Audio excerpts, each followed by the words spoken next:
Hi guys, so a Patreon supporter of mine asked me a question about passion that I thought was really interesting to address. Passion in the life of INFJs. So first of all, it's tempting to think that passion is important to everybody. And it's not just tempting to think that, it is true in some sense, but it's also false in some sense.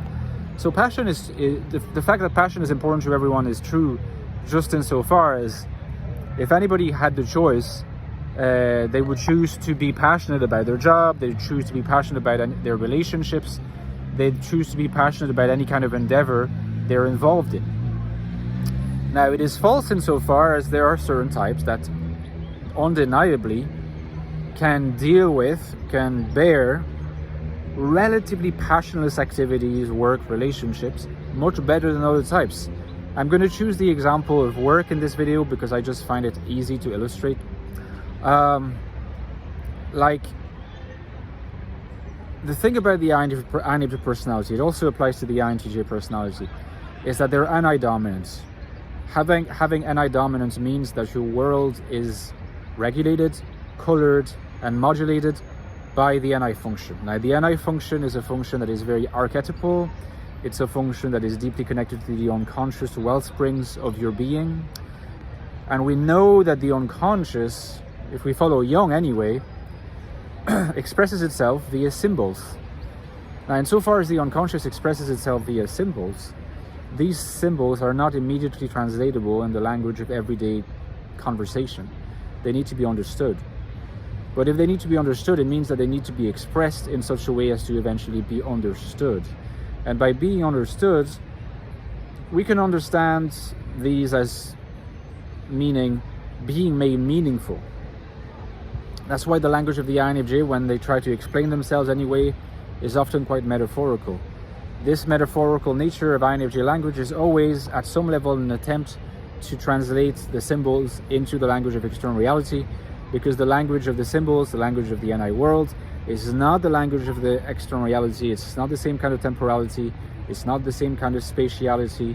It's not the same ontology. It's not the same metaphysics, you might say. It's very, very difficult to translate that language into the language of external reality.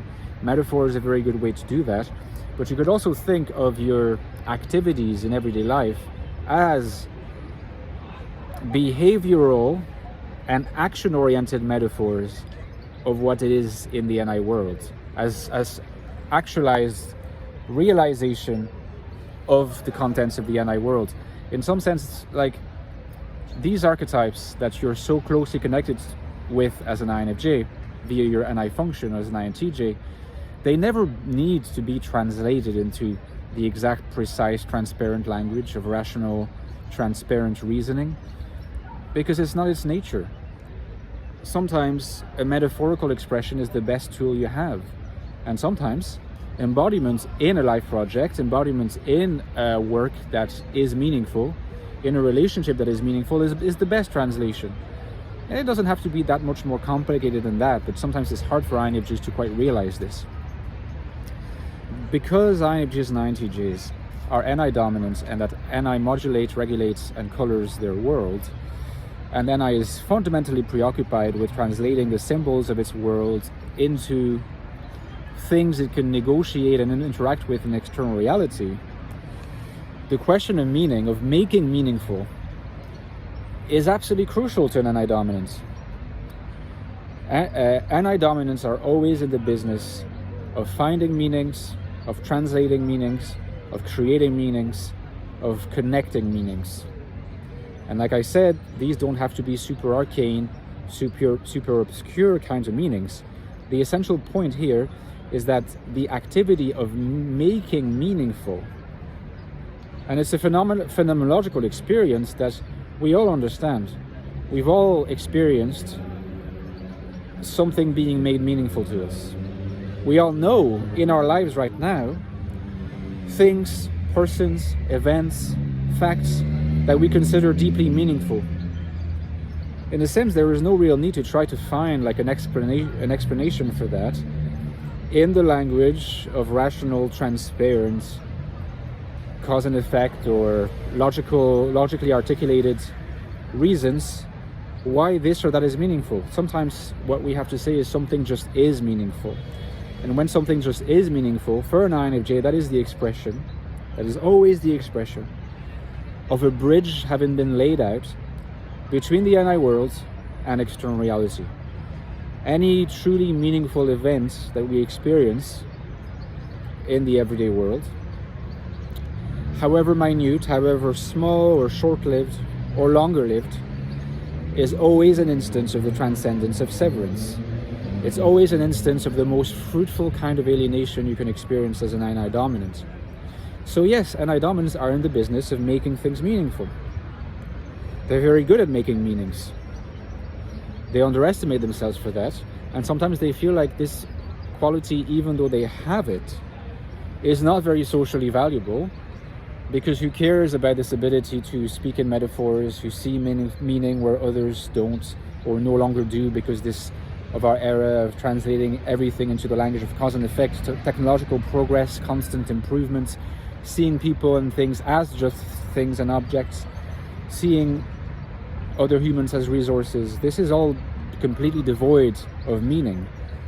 And INFJs might turn around and say, yeah, that's all very good, and I know I can see meaning, but how can I turn that into socially useful activity? How am I not bound to pursue career paths that, in this instance, are just not meaningful, and I will suffer from that, but at the same time, I need to do that because I need to survive? And my answer would be something like, you are, in a sense, escaping. That's the existentialist in me speaking. You are escaping from your destiny that you can make decisions about right here, right now. You're not going to solve everything right here, right now, but this starts now. You can begin a chain of actions and reactions now that will eventually culminate in a path of spiritualization, of making meaning the central part of how you interact with the world. You see, when someone says, well, nothing can be meaningful in the work anyway, so what's the point? They are trying to subtly escape from reality. They're escaping from the fear that reality instills in them by taking refuge in the solipsism of the NI world.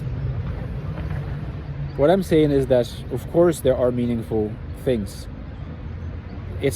Meaning is not just out there waiting to be found by you. That's the issue that often people encounter. They think that there are just meanings there that they just have to be lucky enough to find, lucky enough to find out that these meanings that are waiting for them out there are lucrative. But in fact, meaning is made. Meaning is always in the interaction between the NI world, for an INFJ or an INTJ anyway, and the world.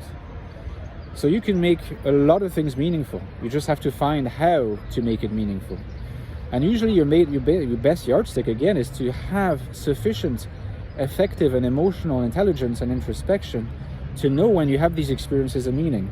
Most of you guys probably know if your job is meaningful or not.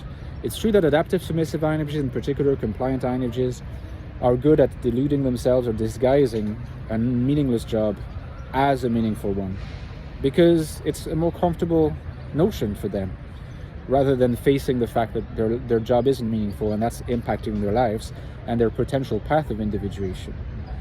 So, sometimes there's a bit of a sacrifice to pay there, but meaningfulness is what it means for an INFJ and an INTJ to be passionate. If there is not that, you'll never be self-actualized and you'll never ultimately be satisfied. Let me know in the comments what you think, guys, and drop me a like if you do enjoy the video. Don't forget, I talk a lot about meaning and about finding meaning, meaningfulness, purpose, and value in this world today, even though we seem to find it so hostile as INFJs. Remaining authentically INFJ and being in the business of finding meaning and passion, that the book, The Infinite Soul, INFJ Life in the Modern World, tells you, from my perspective, how this can be done. So you should really get this book if you want to explore this in more detail. Check the link below, the first link below. Check also its prequel, The Ecstatic Soul, which is a deep look at the INFJ mind, at the INFJ consciousness. What is it like to think and be an INFJ? This is the book to get. Check the reviews. The books go very well together. And as usual, guys, don't forget, the lifeblood of my channel is my Patreon page. My channel very much depends on your kind donations to keep going, for me to keep producing videos. I'd be so grateful if you considered it. The link to my Patreon is below. And in return, you get access to bonus videos every 2 weeks, access to the community, and to myself. So I thank you in advance, and I'll talk to you next time. Bye-bye.